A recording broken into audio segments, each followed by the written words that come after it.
아웃사이드에서 인사이드로. 디지털 시대의 참선이라니, 그러나 그것이 내 일상과 직장 생활을 바꾸고 있다. 회사에서, 일상에서 내면의 평화와 잠재력을 키워주는 하루 참선 습관 만들기. 수년 전에 저자는 미국 실리콘밸리에 있는 페이스북 본사의 초청으로 선 명상을 주제로 강연을 한 적이 있다. 당시 강연을 들으러 온 이들은 대부분 20대와 30대의 프로그래머와 신제품 개발자들이었다. 그들은 문제 해결 능력을 키우고 기존의 패러다임을 초월할 수 있는 탁월한 창의력과 상상력을 키우고 싶어 했다. 참선을 배우면 무의식적으로 간직하고 있는 선입견을 깰 수 있다고 생각했기 때문이다. 이 책은 그때의 강연 내용과 저자가 직접 30년 동안 경험하고 기록한 참선 프로그램의 실질적인 효과와 구체적인 실행 매뉴얼을 담았다. 저자는 참선 1~2권에서 수행자로서 지나온 삶을 펼쳐보이며 참선이 우리 삶에서 무엇을 할 수 있는지 이야기했다. 참선의 실천편이라고 할 수 있는 이 책 참선 매뉴얼에서는 그렇다면 참선은 어떻게 하는지, 우리가 삶에서 맞닥뜨리는 다양한 상황에서 참선 기술을 어떻게 적용할지를 이야기한다. 참선을 처음 접해보는 사람도 누구나 쉽게 시작할 수 있도록 그 방법을 구체적으로 알려준다. 이 책에서 저자는 자신의 몸과 호흡, 생각과 감정을 다루는 법을 알면 화가 나거나 두렵거나 상처받거나 충격을 받아도 바로 그 순간 자기 치유와 회복 시스템을 가동해 효과적으로 신속하게 대응할 수 있다고 말한다. 뿐만 아니라 지난 30년간 자신이 참선 수행을 통해 알게 된 것들을 체계화하여 보다 짧은 시간 안에 효과적으로 참선을 익힐 수 있도록 압축적으로 이해하기 쉽게 전달한다. 먼저 일부에서는 참선에 들어가기 전에 참선의 핵심과 참선이 주는 혜택에 대해 이야기한다.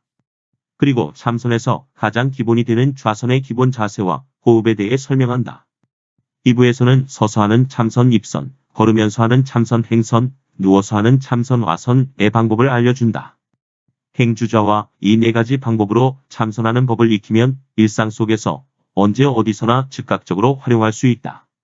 집과 직장에서 대중교통을 이용하면서 참선을 할 수 있고, 특별히 스트레스 받는 상황들, 예를 들어 시험을 보거나 발표 프레젠테이션을 하거나 화가 나는 상황에서도 실시간으로 참선을 통해 스트레스와 마음의 고통을 줄일 수 있다. 3부에서는 여러 가지 스트레스 상황에 놓일 때 참선으로 대응할 수 있도록 생활 습관을 바꾸는 방법을 구체적으로 이야기한다. 4부에서는 매일 참선을 실행하는 데 필요한 계획을 구체적으로 세울 수 있도록 하루, 일주일, 한 달의 참선 스케줄을 제안한다. 이와 같이 꾸준한 실천을 통해 참선 수행이 생활의 기본이 되어 참선과 일상을 구분짓지 않도록 삶을 구조화할 수 있게 돕는다. 이 책은 참선 1~2권을 읽지 않았더라도 편안하게 참선에 다가갈 수 있도록 구성되어 있다. 저자의 안내를 따라 조금씩 참선을 실천하다 보면 어느새 일상에 참선을 깊숙이 접목하는 자신을 발견하게 될 것이다. 참선은 하나의 삶의 방식이다.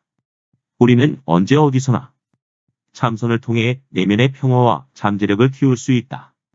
많은 사람들이 이미 명상을 접하고 있고 집이나 명상센터 혹은 수련회 등에서 수행을 하기 시작했다.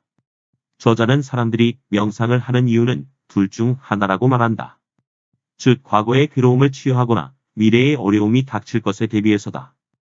그런데 정신적으로 괴로운 바로 그 순간의 명상을 생각하는 사람은 찾아보기 힘들다. 저자는 바로 이 지점의 해법을 제시한다.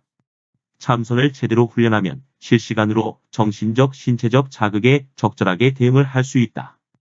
참선에 익숙해지면 나쁜 소식을 들어 마음이 속상할 때 무엇부터 해야 할지 정확히 알 수 있다.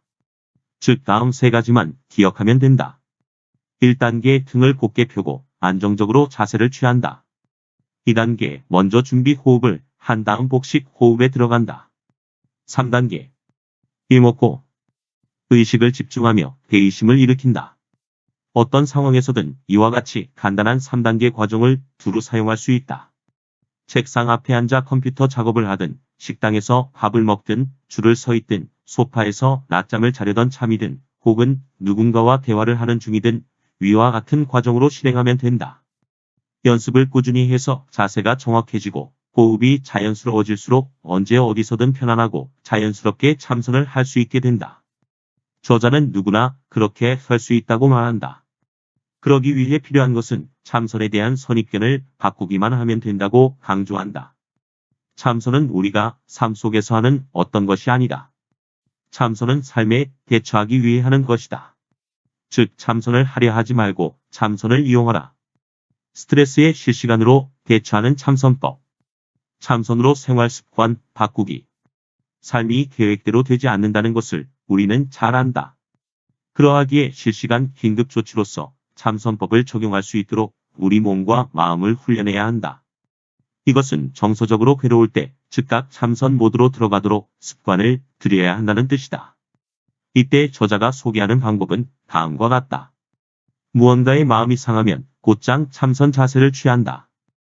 행주저하 중 어떤 자세를 취하든 척추를 곧게 편다. 자세가 완벽하지 않아도 된다. 안정적인 기반을 유지하며 척추를 곧게 펴야 한다는 것만 기억하자. 가능하면 마음의 평정을 되찾을 때까지 준비 호흡을 한다.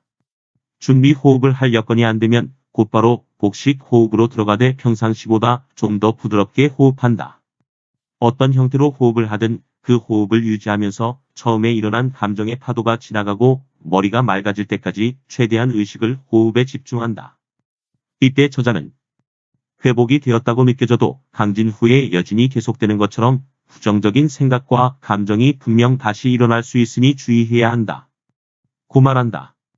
그러기 위해서는 회복이 되었다고 느낀 후에도 계속 참선 모드를 유지하는 것이 좋다고 조언한다. 참선 모드를 유지하면 자신의 생각과 얼굴 표정, 언행을 조절하는 데 도움이 된다. 나중에 후회하게 될 말이나 행동을 자제할 수 있기 때문이다. 이와 같이 삶에 대처하기 위해 참선을 이용하다 보면 어느덧 참선과 생활의 경계가 사라지고 일상에서 언제 어디서나 아주 자연스럽게 활용되어 마음이 편안해지고 내재된 능력도 마음껏 발휘할 수 있게 된다. 책 설명 이상 끝.